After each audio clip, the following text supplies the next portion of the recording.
শুরু করো। Hello students, চলো আজ আমরা সমান্তর প্রগতি শিখি। সমান্তর প্রগতি ক্লাস 11-এর একটা টপিক। তোমরা 11-এ অনুক্রম শিখবে, সেখানে বিভিন্ন ধরনের প্রগতির কথা জানবে। তো তোমরা মূলত 3 ধরনের প্রগতির কথাই জানবে, 3 ধরনের প্রগতি শিখবে। তার মধ্যে প্রথম হচ্ছে সমান্তর প্রগতি বা অ্যারিথমেটিক প্রোগ্রেশন, দ্বিতীয় হচ্ছে গুণোত্তর প্রগতি বা জিওমেট্রিক প্রোগ্রেশন, আর 3 নম্বর আর একটা আছে বিপরীত প্রগতি। তো ঠিক আছে, তো আমরা আজকে সমান্তর প্রগতি সম্পর্কে আলোচনা করছি। তাহলে সমান্তর প্রগতি কথাটা থেকেই নিশ্চয়ই তোমরা বুঝতে পারছো যে এটা এমন প্রগতি যে যার পদগুলো মধ্যে অন্তর বা ব্যবধানটা সমান। অর্থাৎ আমরা এই প্রসঙ্গে বলতে পারি যে প্রগতি জিনিসটা কি, তা প্রগতি জিনিসটাই হচ্ছে সেই যে বিভিন্ন পদ যদি এমনভাবে পরপর অবস্থান করে যে কোনো দুটি পদের মধ্যে একটা বিশেষ সম্পর্ক বিরাজমান, তাহলে আমরা তাকেই প্রগতি বলি। তা সেই হিসাবে সমান্তর প্রগতি, গুণোত্তর প্রগতি। তার সমান্তর প্রগতি মানে কথা থেকেই বোঝা যাচ্ছে সমান্তর প্রগতি। তার মানে এই প্রগতির মানে পদগুলো যদি আমরা পরপর লিখি, তাহলে প্রতি দুটি পরপর যে কোনো দুটি পদের অন্তর বা ব্যবধান সেটা সমান থাকবে, এটাই হচ্ছে মোদ্দা কথা। তো আমরা যদি একটা উদাহরণ লিখি, যে আমি যদি কথা 1 2 3 4 এটাই লিখি, তাহলে এটাও একটা সমান্তর প্রগতি। আবার যদি লিখি 2 4 6 8 এটাও একটা সমান্তর প্রগতি। যদি লিখি 1 5 1 4 5 5 4 9 9 4 13 এটাও একটা প্রগতি, তাই না? তার মানে এখানে দুটো পরপর দুটো পদের মধ্যে ব্যবধান 1, এখানে পরপর দুটো পদের মধ্যে ব্যবধান হচ্ছে 3 2 2 4 6 8, এখানে পরপর দুটো পদের মধ্যে ব্যবধান হচ্ছে দেখো 4, 1 আর 4 5 5 আর 4 9 9 আর 4 13 এরকম। তাহলে এইগুলো হচ্ছে সমান্তর প্রগতি।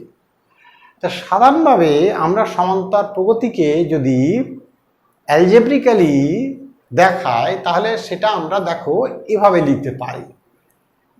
সেটা কি? সেটা হচ্ছে a plus D, a plus 2d, a plus 3d plus dot dot dot. সেক্ষেত্রে দেখো, তুমি যদি এই দ্বিতীয় পদ থেকে প্রথম পদ বিয়োগ করো, তাহলে a plus D minus A is equal to a plus D minus A, নিশ্চয়ই ডি হবে। আবার যদি তুমি কথার কথা চতুর্থ পদ থেকে তৃতীয় পদ বিয়োগ করো, তাহলে a plus 3d minus a plus 2d মানে a মাইনাস 2d, নিশ্চয়ই দেখো ডি হচ্ছে। তার মানে এক্ষেত্রে পরপর যে কোনো দুটো পদের মধ্যে অন্তর বা ব্যবধান সেটা একই থাকছে, এই জন্যে এটা একটা সমান্তর প্রগতি। তাহলে দেখো, তা সমান্তর প্রগতির ক্ষেত্রে আমরা সমান্তর প্রগতির গুরুত্বপূর্ণ দুটো জিনিস বা 3টে জিনিস, সেটা হলো প্রগতির প্রথম পদ। একটা হচ্ছে মনে করো এ এ প্লাস ডি, এটাই হচ্ছে সাধারণ প্রগতি বললাম। এ plus D, A plus 2d, A plus 3d। তাহলে এই যে প্রগতির মধ্যে আমরা বলবো প্রথম পদ বা ফার্স্ট টার্ম, হ্যাঁ, সেটা হচ্ছে এ হলো প্রথম পদ। আর ডি এটাকে বলে সাধারণ অন্তর বা কমন ডিফারেন্স, সংক্ষেপে আমরা সিডি লিখলাম। কমন ডিফারেন্স সেটা অবশ্যই দেখো ডি, কমন ডিফারেন্স আসছে ডি। তাহলে প্রথম পদ এ, কমন ডিফারেন্স ডি, এই দুটো জিনিস সমান্তর প্রগতির ক্ষেত্রে অত্যন্ত গুরুত্বপূর্ণ। কারণ এই দুটো জিনিস জানা গেলে প্রগতির যে কোনো পদ জানা যায়। তাহলে দেখো আমরা এখন বের করতে চাইছি যে সমান্তর প্রগতির প্রথম পদ যদি এ হয়, সাধারণ অন্তর বা কমন ডিফারেন্স যদি ডি হয়, তাহলে প্রগতির এন-তম পদ, তাহলে প্রথম পদ এ সাধারণ অন্তর ডি হলে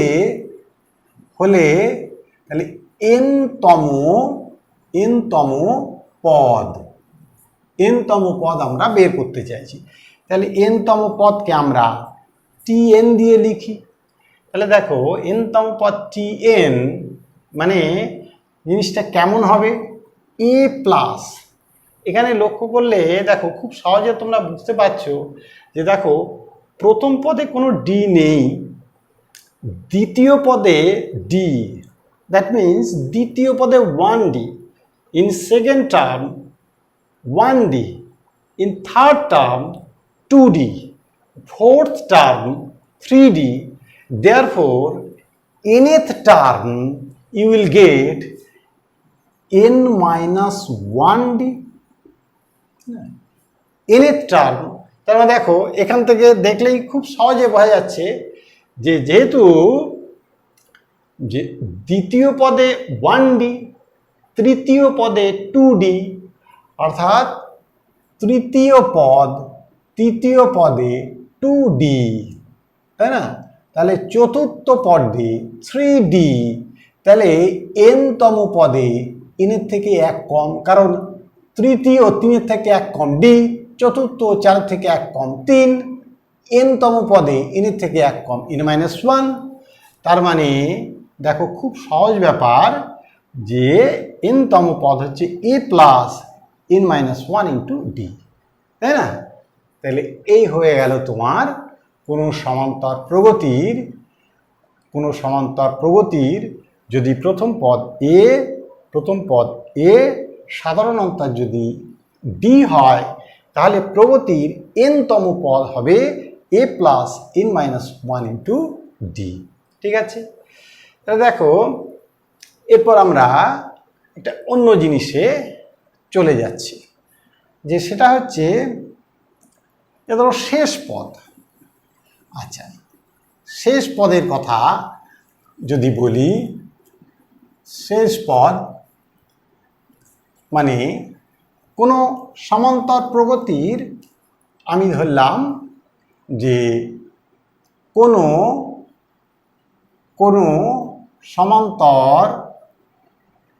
সমান্তর প্রগতিতে এনটি পদ থাকলে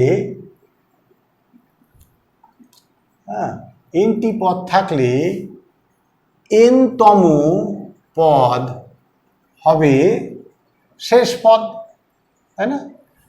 কোনো সমান্তর প্রগতিতে যদি n-টা পদ থাকে, অর্থাৎ 20টা পদ থাকে, তাহলে 20তম পদ শেষ পদ। যদি 30টা পদ থাকে তাহলে 30তম পদ শেষ পদ। তাহলে n-টা পদ থাকলে n-তম পদ হলো প্রগতির শেষ পদ। তাহলে শেষ পদটাকে আমি মনে করো লাস্ট টার্ম এল দিয়ে সূচিত করলাম, তাই তো? তাহলে আমরা লিখতে পারি এল is equal to a plus n-1 into D. ঠিক আছে?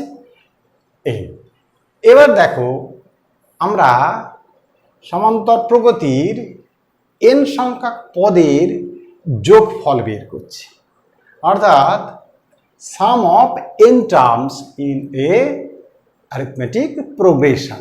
হ্যাঁ, sum of n terms in arithmetic progression সেটা আমরা বের করছি।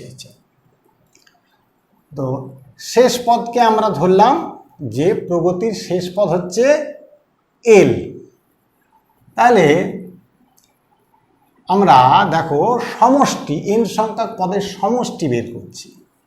তাহলে n সংখ্যক পদের সমষ্টি কি? আমি ধরলাম n সংখ্যক পদের সমষ্টি লিখলাম n সংখ্যক পদের সমষ্টি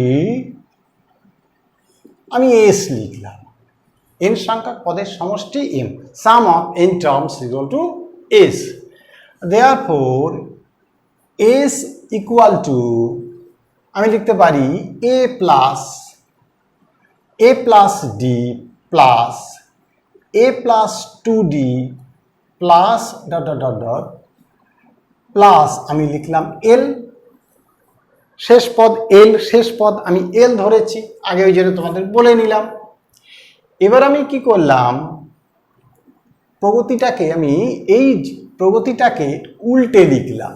তাহলে উল্টে লিখলে দেখো কি হবে, এলটা আগে লিখলাম এল, তাহলে এল এর আগের পদটা তোমরা খেয়াল করো, এটা হবে এল মাইনাস ডি, অর্থাৎ এটা শেষ পদ, তাহলে আগের পদ ডি কম হবে।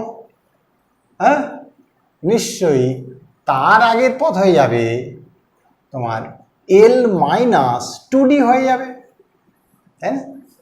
দেখো লক্ষ্য করো, ঠিক এদিক থেকে যেমন ডিডি করে বাড়ছে, তাহলে লাস্ট থেকে এলে তো ডিডি করে কমবে, খুব সহজ ব্যাপার, তাই না?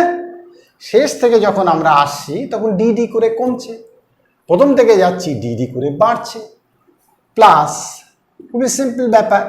তাহলে শেষ পদটা আমি কি পাবো, এ। এবার এই দুটোকে আমি যোগ করছি, তাহলে যোগ করলে দেখো আমি কি পাচ্ছি, 2s পাচ্ছি। তাহলে 2s হলে এই দুটো যোগ করলে দেখো a প্লাস এল এলো। এবার যখন তুমি এই দুটো পদ যোগ করছো, তাহলে প্লাস ডি মাইনাস ডি কেটে গিয়ে এখানেও a প্লাস এল এলো। এই দুটোকে যখন যোগ করছো তখন প্লাস 2d মাইনাস 2d কেটে গিয়ে a প্লাস এল এলো, plus dot dot dot last এখানে দেখো a প্লাস এল এলো। দেখো কি সুন্দর, তাই না?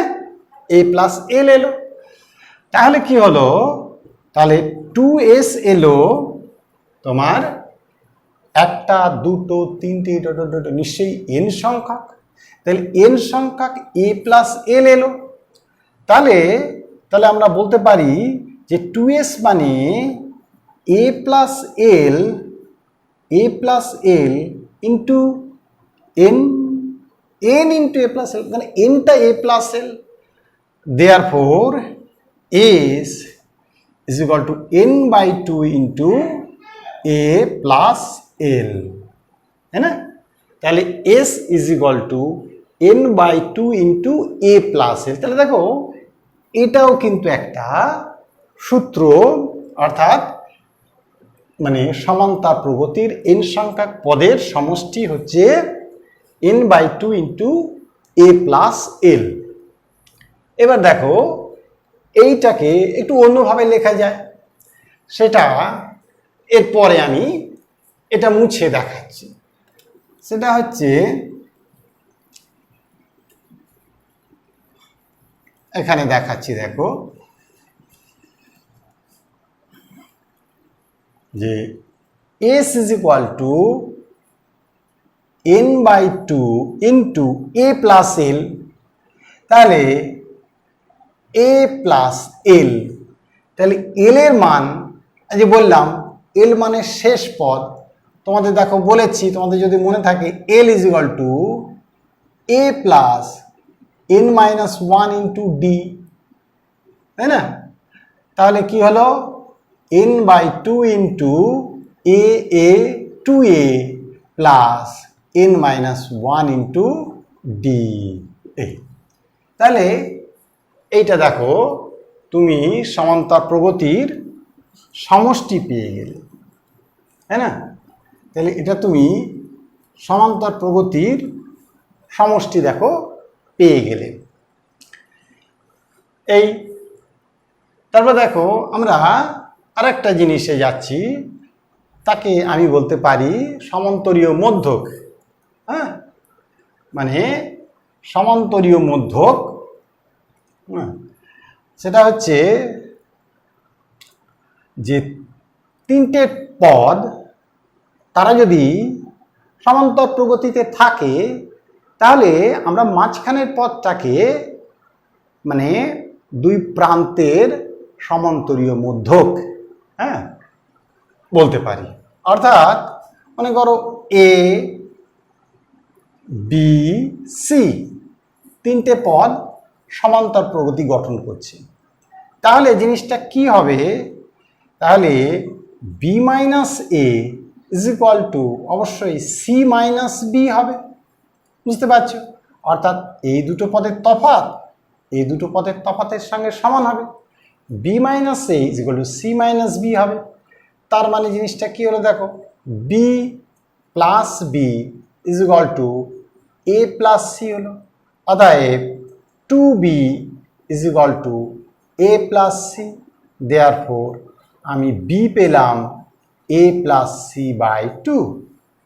তার মানে সমান্তরীয় মধ্যক বা অ্যারিথমেটিক মিন বলা যেতে পারে একে, অ্যারিথমেটিক মিন।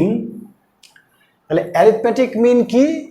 অর্থাৎ এ এবং বি এই যে দুটো যদি পদ হয় তাহলে তাদের অ্যারিথমেটিক মিন কি হবে? অ্যারিথমেটিক মিন হবে এ প্লাস বি বাই 2। এটা হয়ে গেল অ্যারিথমেটিক মিন। ঠিক আছে, অ্যারিথমেটিক মিনকে এ এম দিয়েও প্রকাশ করা হয়। M is equal to a plus b by 2। ঠিক আছে, তা দেখো এটাও একটা গুরুত্বপূর্ণ জিনিস। এবার কি, এবার মানে সমান্তর প্রগতির আর দু একটা জিনিস বলছি, দেখো ইম্পর্টেন্ট জিনিস। সেটা হচ্ছে যে যদি কোনো অঙ্কের মধ্যে বলে যে তিনটে পদ সমান্তর প্রগতিতে আছে, তাই তো? তাহলে তিনটে পদ যদি সমান্তর প্রগতিতে থাকে তাহলে তাদেরকে তিনটি পদ সমান্তর বা এপিতে থাকলে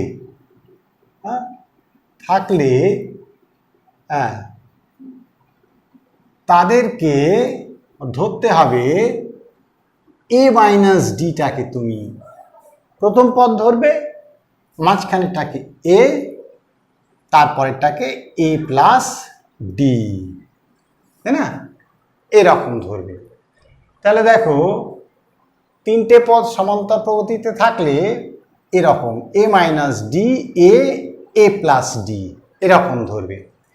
তাহলে যদি চারটে পদ থাকে তাহলে কিন্তু এরকম ধরা হয় A minus 3d A minus D A plus D A plus 3d এরকম ধরা হয়। চারটে পদ যদি এই যে চারটি পদ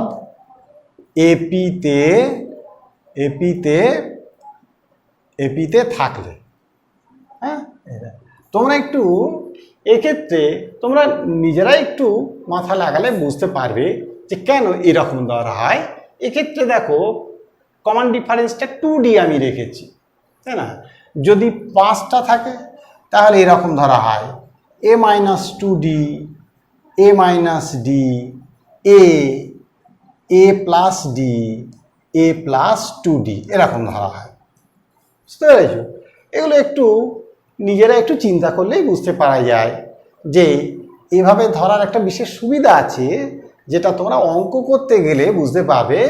সেই জন্যে 3টে পদ যদি এপিতে থাকে এরকমভাবে ধরা হয়, 4টে পদ এপিতে থাকলে এরকমভাবে ধরা হয়, 5টা পদ এপিতে থাকলে এরকমভাবে ধরা হয়। তো দেখো, আর দু একটা জিনিস বলছি।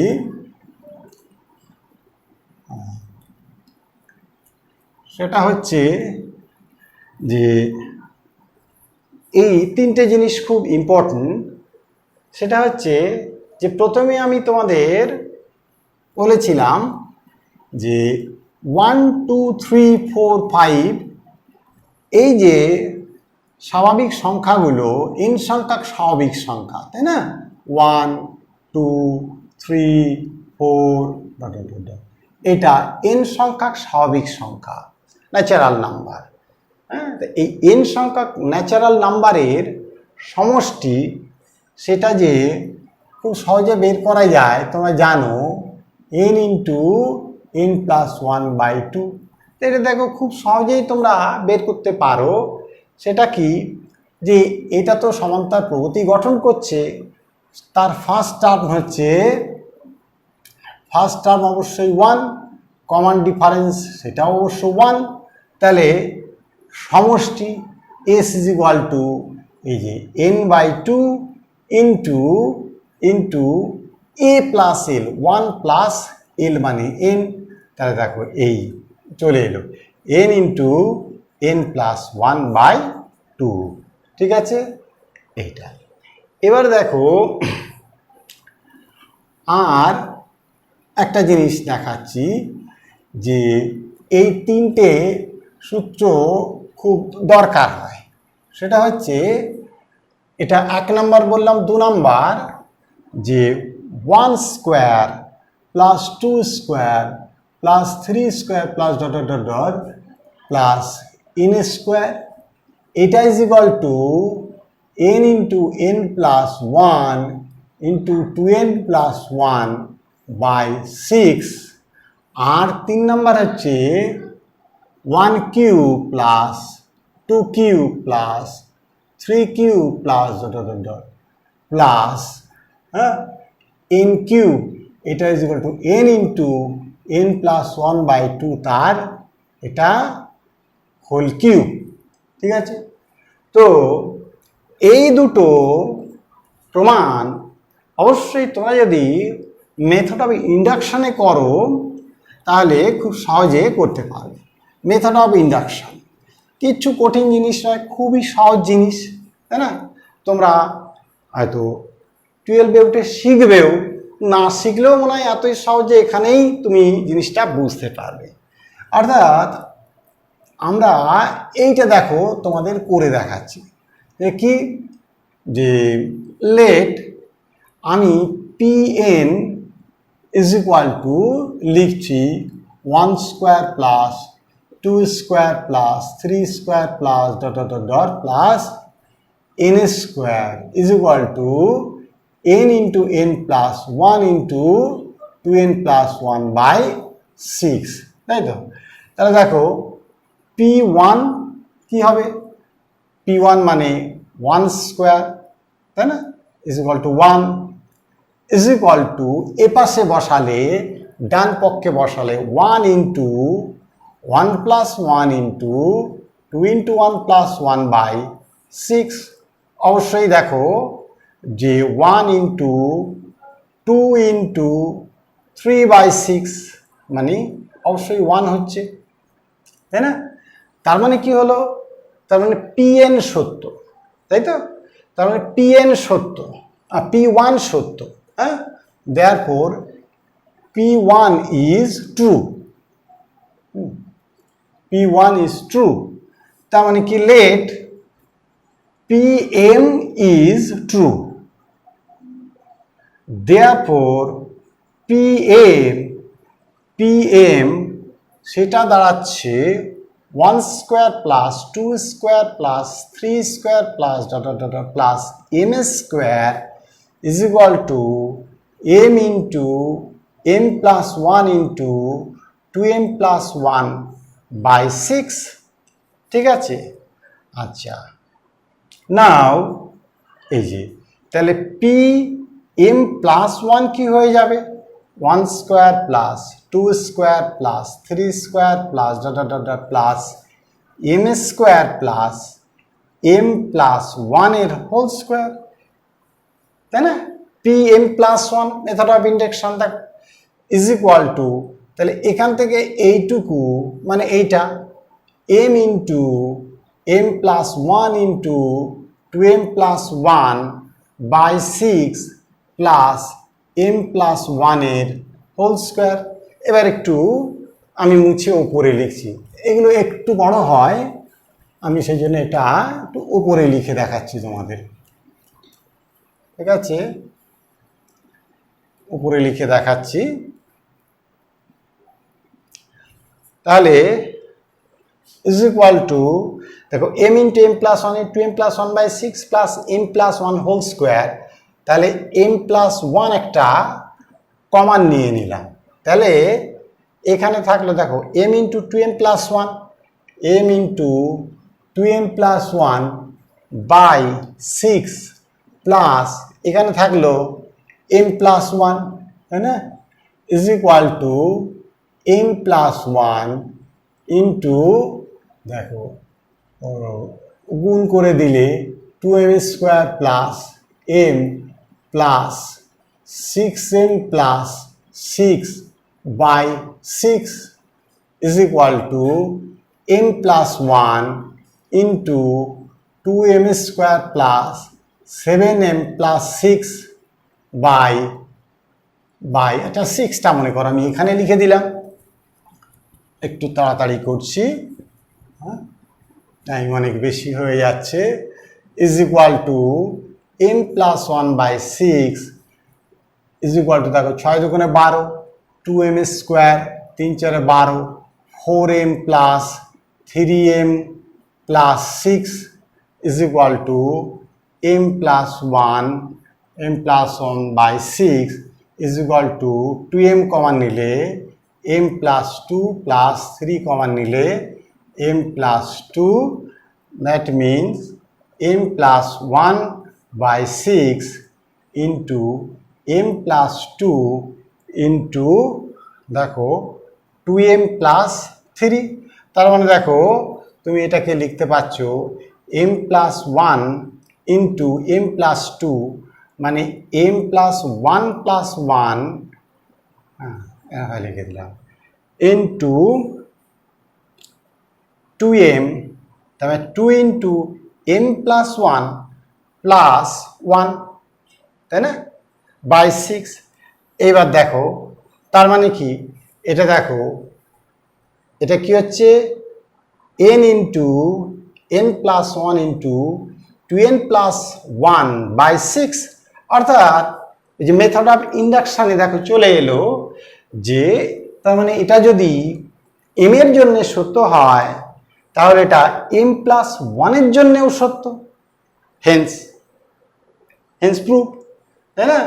তার মানে আমরা কি পেলাম, তাহলে দেখো এই সূত্রটা আমরা পেলাম যে n সংখ্যক স্বাভাবিক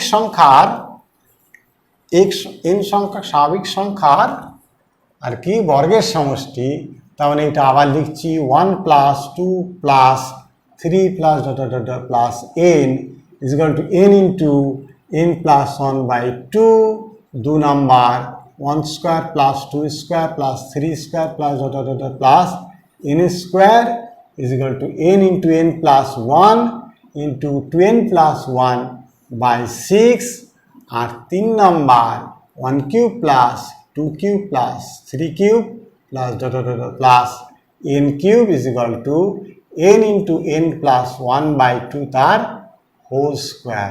দেখো এই যে তিনটে জিনিস আমি বললাম, এটা কিন্তু তোমাদের বিভিন্ন জায়গায় এখানে এপিজিপির মধ্যে তো কাজে লাগবেই, এছাড়া কিন্তু ক্যালকুলাস করতে গেলেও দেখবে তোমাদের খুব কাজে লাগবে। তো আমি এটা করে দিলাম, এটা তোমাদের নয়, আমি ধরো হোমওয়ার্ক দিলাম মেথড অফ ইন্ডাকশান পদ্ধতিতে এটা চাইতে এটা আরও সহজে তোমরা করতে পারবে। চেষ্টা করো, খুব সহজে তোমরা করতে পারবে। তো ঠিক আছে, আজকে আমি এ পর্যন্ত আলোচনা করলাম, ভিডিও আর দীর্ঘ করব না। হ্যাঁ, পরবর্তী ক্লাসে পরবর্তী ভিডিওতে আমি এপি সম্পর্কে কিছু অঙ্ক তোমাদের করে দেখাবো, তাহলে এই বিষয়টা তোমাদের কাছে ক্লিয়ার হবে। ঠিক আছে, যদি তোমাদের ভিডিওটি ভালো লাগে তোমরা লাইক শেয়ার করো। Thank you.